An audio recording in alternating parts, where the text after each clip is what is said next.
আসসালামু আলাইকুম সবাইকে। আশা করি সবাই আল্লাহর রহমতে ভালো আছেন। আমিও আলহামদুলিল্লাহ ভালো আছি।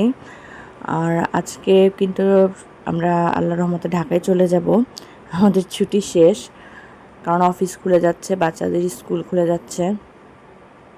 অনেক দিন থাকলাম আসার পর, তো আজকে ফাইনালি বাসায় চলে যাব। এখন সকালবেলা উঠে চা বানাচ্ছিলাম, আর এদিকে সকালের জন্য পরোটা বানানো হয়েছে,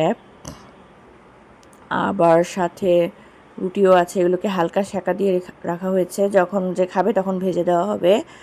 আর এখানে আমার শাশুড়ি আমসত্ত্ব জাল দিয়ে রেখেছে চুলার ভিতর। এখন কিন্তু সকালে চা খাওয়ার কোনো পার্টনার নেই আমার, আমি একাই খাচ্ছি। আমার জায়রা থাকতে তাদের সাথে বসে গল্প করতে করতে খেতাম, যেহেতু তারা চলে গেছে তাই এখন সকালের চাটা আমি একা একাই খাচ্ছিলাম। তো খেতে খেতে একটু বাগানে চলে গিয়েছিলাম, যে বাগানে বসে বসে একটু চা খাই, বা দোলনায় দোল খেতে খেতে চা খাই। নাস্তা টাস্তা শেষ করব একটু পরেই। তো চা খেতে খেতে একটু বাগানে ঘুরছিলাম, যে আজকে তো আল্লাহর রহমতে চলেই যাওয়া হবে। আর সকালে নাস্তায় পরোটা নিয়েছিলাম, এখানে আবার আম কেটে রাখা হয়েছিল। কেউ কেউ আবার আম দুধ মুড়ি দিয়েও নাস্তাটা খায়, সেজন্য। আমি অবশ্য সকালে এগুলো খেতে পারি না মিষ্টি জাতীয়, আমি পরোটা দিয়ে মাংস দিয়ে খেয়েছিলাম সকালবেলা। বাবুদেরকেও নাস্তা শেষ করিয়ে দিয়েছি। আর এখন এখানে দেখেন কাঁঠাল পাড়া হচ্ছে, আমরা নিয়ে যাব, আমার মেঝোজার জন্য পাঠানো হবে কাঁঠাল, তো সেই জন্য কাঁঠাল পাড়া হচ্ছিল। তো আমি এবার বারান্দা দিয়ে দাঁড়িয়ে দাঁড়িয়ে দেখছিলাম। আর এই তো দুপুরে খাবার দাবার শেষ করে আমরা রওনা হয়ে গিয়েছি, অটো নিয়ে নিয়েছি। ব্যাগ হয়েছে অনেকগুলো, কোরবানি ঈদের পরে তো লাগেজ এমনিতেই অনেক বেড়ে যায়, তো আমরা এই জন্য একটু আর্লি রওনা হয়ে গিয়েছিলাম, যাতে বাস কাউন্টারে তাড়াতাড়ি যেতে পারি।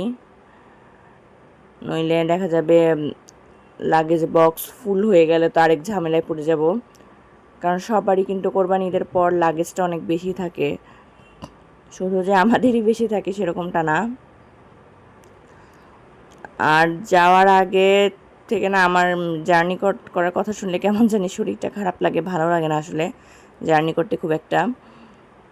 তো ওই দিন দেখা যায় সকাল থেকে আমার না খাবারের রুচি চলে যায়, এরকম একটা ব্যাপার হয়। রাস্তাঘাট এখনও ফাঁকা ফাঁকাই।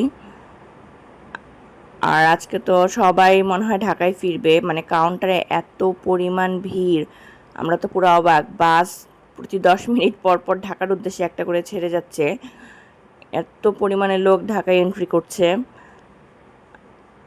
আর আমরাও তো প্রথমে একটা ভুল বাসে উঠে গিয়েছিলাম, পরে বলতেছে যে না, এই বাসটা এখনকার না, আমাদের বাস পাশে আছে।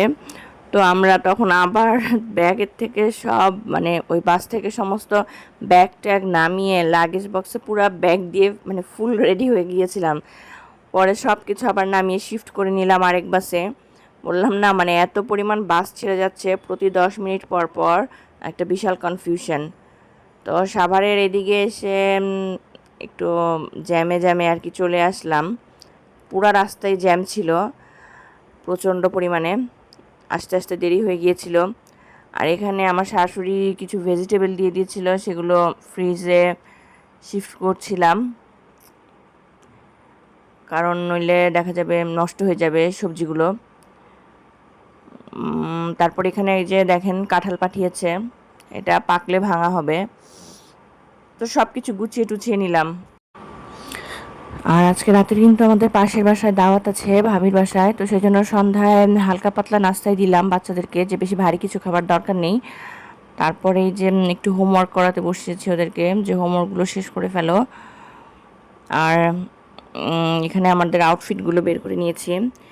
পাশের বাসায় ভাবির ছেলের আজকে জন্মদিন, তো সেজন্য খুব বেশি, যেহেতু পাশের বাসা, খুব বেশি ভারী আউটফিট বের করলাম না। আর গরমটাও তো খুব বেশি, একটু কমফোর্টেবল টাইপের ড্রেস বের করে নিলাম, হালকা পাতলা জুয়েলারি। এগুলোই। তো আমার মেয়ে আবার কিন্তু এই ড্রেসটা পরতে চাচ্ছে না, কারণ ড্রেসটার হাতাটা কোয়ার্টার, তো সে মানে কোয়ার্টার হাতার ড্রেস পরতেই চায় না। সে বলতেছিল আমাকে হাফ স্লিভ টাইপের কোনো ড্রেস দাও। পরে আমি বললাম আজকে তো মনে হচ্ছে তাও গরমটা একটু কম লাগছিল। আমি বলছি পরো, আজকে এত বেশি গরম লাগছে না। বিল্ডিংয়ের ভিতরে তো অত গরমটা একটু কম ফিল হচ্ছে। আর এই তো সে দেখেন লিপস্টিক অ্যাপ্লাই করছে, তার আবার কোথাও গেলে একটু হালকা করে লিপস্টিক অ্যাপ্লাই করতেই হবে। আজকালকার বাচ্চারা আসলে মানে এতই ফ্যাশন সচেতন। আমরাও হয়তো ছোটোবেলায় ছিলাম, এখন মনে নেই যে এগুলো কাজ আমরা করতাম। আমিও রেডি হয়ে নিলাম, একদম লাইট টাইপের একটা ড্রেস পরেছি, আর কোনো মেকআপ টেকআপ এই ধরনের কোনো কিছু নেই, যেহেতু পাশের বাসাতেই দাওয়াত। আর আজকে কিন্তু আমি কোনো গিফট কিনতে পারিনি, কারণ ভাবি ইনভাইটেশন দিয়েছে এই সন্ধ্যার পর পর। তো সেজন্য এখন এমনিতেই যাচ্ছি, পরে এক সময় গিয়ে গিফট কিনে দিয়ে আসবো।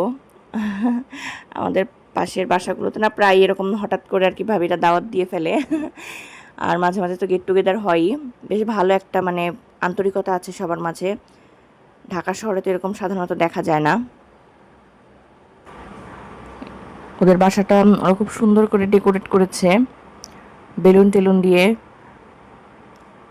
তারপর কেক নিয়ে আসলো ভাবি, কেক কাটিং হবে এখন। এটাই বাচ্চাদের আনন্দ, এই বার্থডে মানে কেক কাটিংটা, এই সময় ওরা বেশি মজা করে। তো কেক কেটে টেটে সবাই একটু একটু করে খাচ্ছিল, আর সাথে খেলাধুলাও করছিল।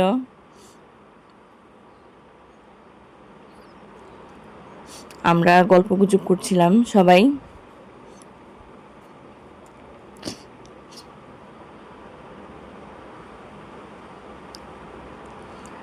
তারপর এখানে পার্টি স্প্রে নিয়ে আসলো, পার্টি স্প্রে দেওয়া হবে। পার্টি স্প্রে দিলে তো বাচ্চাদের খুশিরই অন্ত নেই। আমার ছেলে কিন্তু মানে পার্টি স্প্রে খুব পাগল, সবসময় পার্টি হইলেই তার স্প্রে লাগবেই, এরকম একটা অবস্থা। তো ওরা মানে মনে হচ্ছিল যে বৃষ্টিতে গোসল করছে এরকম একটা ভাব। তারপর এখানে যে রাতের খাবার দাবারের আয়োজন করা হয়েছে। তারপর বাসায় এসে আবার একটু ওদেরকে আম কেটে দিলাম যে তোমরা আম খাও। তো আজকের ব্লগটা এই পর্যন্তই, ভালো থাকবেন সবাই, ধন্যবাদ সবাইকে।